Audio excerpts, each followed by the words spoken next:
ఉత్తరాంధ్రకు స్వర్ణయుగం ప్రారంభం కానుంది. ఆగస్టు 1న ప్రధానమంత్రి నరేంద్ర మోదీ చేతుల మీదుగా భోగపురం అంతర్జాతీయ విమానాశ్రయం వైభవంగా ప్రారంభం కానుంది. ఈ చారిత్రాత్మక కార్యక్రమానికి పెద్ద ఎత్తున ప్రజలు హాజరై విజయవంతం చేయాలని టీడీపీ సీనియర్ నేత కంది చంద్రశేఖరరావు పిలుపునిచ్చారు. ప్రధానమంత్రి బహిరంగ సభకు ఉత్తరాంధ్ర ప్రజలు భారీ సంఖ్యలో తరలివచ్చి ఈ అభివృద్ధి ఘట్టానికి సాక్షులవ్వాలని ఆయన ఆహ్వానించారు. ఇప్పుడు reporter Ramesh Kumar, Divyadarshini news channel. అందరికీ నమస్కారం అండి. ఆగస్టు 1వ తారీఖున అంతర్జాతీయ విమానాశ్రయం అల్లూరు సీతారామరాజు ఇంటర్నేషనల్ ఎయిర్పోర్ట్ భోగాపురంలో మరి ఆగస్టు 1వ తారీఖున మన ప్రీతమ ప్రధానమంత్రి గారు మోడీ గారి చేతుల మీదుగా ప్రారంభోత్సవం జరగడానికి సిద్ధంగా ఉంది. అన్ని రకాలుగా అన్ని అంగులతో మరి పూర్తయి ఉంది.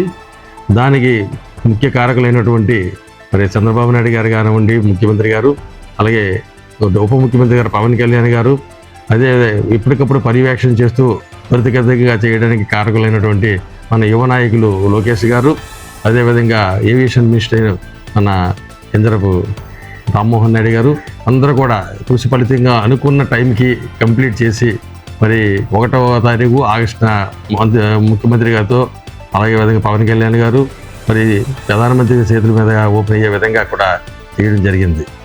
అయితే దీనికి ఈరోజు కాదు, గత 11 సంవత్సరాల నుంచి చంద్రబాబు నాయుడు గారు కూటమి ప్రభుత్వం చేస్తున్నటువంటి కృషే ఇంతవరకు వచ్చినటువంటి కారణం. 11 సంవత్సరాల క్రితం భూసేకరణ చేసి అప్పుడు ముఖ్యమంత్రిగా ఉన్నటువంటి చంద్రబాబు నాయుడు గారు ఉత్తరాంధ్రాన్ని అభివృద్ధి దిశలోకి తీసుకురావాలనే ఒక ఆలోచన. ఉత్తరాంధ్ర అభివృద్ధి చెందాలంటే దానికి నాంది ఎయిర్పోర్ట్ రావాలి. ఈ ఎయిర్పోర్ట్ వచ్చిందంటే దానికి సంబంధించినటువంటి కంపెనీలన్నీ చుట్టుపక్కల మరి వస్తే డెవలప్ అవుతుంది. ట్రాన్స్పోర్టేషన్ ఎప్పుడైతే ఉన్నదో కంపెనీస్ అన్నీ రావడానికి అవకాశం ఉంటుందనే ఉద్దేశంతో ఆ రోజు మరి ముఖ్యమంత్రి శ్రీ చంద్రబాబు నాయుడు గారి చేతుల్లో మైండ్లో వచ్చినటువంటి ఆలోచనే ఈరోజు ఈ 1వ తారీఖున ప్రధానమంత్రి గారితో ఓపెనింగ్ చేసుకోవడానికి కలిగిన అవకాశం.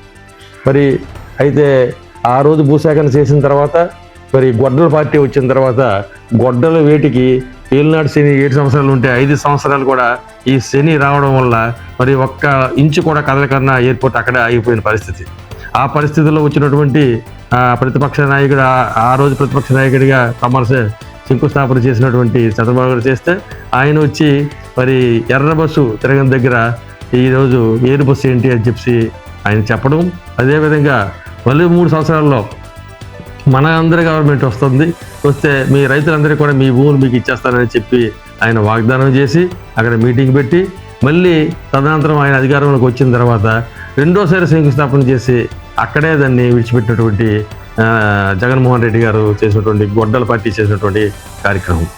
అయితే మళ్ళీ ఎన్డీఏ గవర్నమెంట్ వచ్చిన తర్వాత మరి చంద్రబాబు నాయుడు గారు, మరి పవన్ కళ్యాణ్ గారు, లోకేష్ గారు ఈ తాలూకా ఇనిషియేషన్ తోటి ప్రధానమంత్రి గారికి రిక్వెస్ట్ చేసి దాన్ని త్వరితగతిన 2 సంవత్సరాల్లో పూర్తయ్యే విధంగా కూడా ఈ కార్యక్రమాన్ని రామ్మోహన్ నాయుడు గారు ఏవియేషన్ మినిస్టర్గా ఉండడం వల్ల దీన్ని కంప్లీట్ చేసుకొని రేపు చేయడం జరుగుతుంది. అయితే దీనికి ప్రత్యేకించి కేంద్ర ప్రభుత్వానికి, అలాగే రాష్ట్ర ప్రభుత్వానికి, ఎన్డీఏ కూటమికి అందరికీ కూడా ధన్యవాదాలు తెలియజేసుకోవాల్సిన అవసరం ఎంతైనా ఉంది. ఉత్తరాంధ్రలోని అభివృద్ధి త్వరితగతిన జరగాలనుకుంటే ఈరోజు అనకాపల్లి, విశాఖపట్నం, అరకు, విజయనగరం, శ్రీకాకుళం జిల్లాల్లో మరి అభివృద్ధి త్వరితగతిగా అవ్వాలనుకుంటే ఈ 3 జిల్లాలు 5 జిల్లాలకి కూడలుగా ఉన్నటువంటి ఈ భోగాపురం అల్లూరు సీతారామరాజు ఇంటర్నేషనల్ ఎయిర్పోర్టు చాలా ముఖ్యమైనటువంటిది. ఇది ఈ ప్రగతికి తొలి మెట్టుగా మనం భావించాలి. ఎక్కడి నుంచే అభివృద్ధి చెందుతుంది అనేటటువంటిది మనం చెప్పుకోవాల్సిన విషయం. ఎప్పుడైతే ఇక్కడ ఇంటర్నేషనల్ ఎయిర్పోర్ట్ స్టార్ట్ అవుతుందో మరి గూగుల్ కూడా దగ్గరికి వచ్చింది. గూగుల్ కూడా ఇక్కడ మరి ఆనందపురం దగ్గర పెట్టడానికి సిద్ధపడ్డారు. అదేవిధంగా అనకాపల్లి దగ్గర కూడా మరి ఒక స్టీల్ ప్లాంట్ ఏదైతే ఉందో మరి గ్రీన్ ఫీల్డ్ స్టీల్ ప్లాంట్ పెట్టడానికి మెటల్ కంపెనీ వాళ్ళు కూడా ముందుకు వచ్చారు. అదేవిధంగా మరి ప్రైవేట్ పరం అయిపోతుంది అనుకున్నటువంటి విశాఖపట్నం స్టీల్ ప్లాంట్ ఆంధ్రుల హక్కు మరి విశాఖ ఉక్కు అనేటువంటి దాన్ని మళ్ళీ ప్రైవేటీకరణ అవ్వకన్నా ఈ ప్రభుత్వం మరి నిలబెట్టింది. అంతేకాకుండా నదుల అనుసంధానంతో మరి ఇక్కడికి నీరు వచ్చే విధంగా, గోదావరి నీరు వచ్చే విధంగా కూడా మరి పోలవరం ప్రాజెక్టు కూడా పూర్తవుతుంది. అన్ని విధాలుగా కూడా ఉత్తరాంధ్రను ముందే తీసుకెళ్లాలనే ఉద్దేశంతో మరి రిలయన్స్ కంపెనీ రావడానికి రెడీ ఉంది. అదేవిధంగా మరి టీసీఎస్ కూడా రావడానికి సిద్ధంగా ఉంది. మరి వైజాగ్ చుట్టుపక్కల ప్రాంతాలని కూడా ఈ ట్రాన్స్పోర్టేషన్ ఇంటర్నేషనల్ ఎయిర్పోర్ట్ ఏదైతే వచ్చిందో దాని నుంచి అభివృద్ధి ముందుకెళ్లే పరిస్థితులు స్పష్టంగా కనబడుతున్నాయి. మరి అంతేకాకుండా ఇది ఒక ఎయిర్పోర్ట్ మాత్రమే కాదు, ఇక్కడ ఎయిర్పోర్ట్తో అనుసంధానం చేస్తూ మరి ప్రభుత్వం తీసుకున్నటువంటి నిర్ణయం మేరకు ఇక్కడ కార్గో కూడా వచ్చే పరిస్థితి ఉంది. కార్గో రావడం వల్ల ఇక్కడ చేసిన రైతుల తాలూకు ఉత్పత్తులకి అన్నింటికి, అలాగే ఫిషర్మెన్ ఏరియా ఎక్కువగా ఉంది, కోస్టల్ ఏరియా ఎక్కువ, కోస్టల్ ఏరియా వచ్చినటువంటి చేపలు కానీ అదేవిధంగా రొయ్యలు కానీ ఈ సంపదని ఫిషర్మెన్ వచ్చినటువంటి సంపదని కూడా ఎక్స్పోర్ట్ చేసి మంచి రేటు వచ్చే విధంగా కూడా ఏర్పాట్లు జరుగుతాయి. దానివల్ల అదే కాకుండా కోల్డ్ స్టోరేజ్లు కూడా వచ్చే అవకాశం ఉంది, యార్డులు కూడా వచ్చేటటువంటి అవకాశం ఉంది. దీనివల్ల చాలామందికి ఇండైరెక్ట్గా ఉపాధి కల్పించే పరిస్థితి ఇక్కడికి వస్తుంది.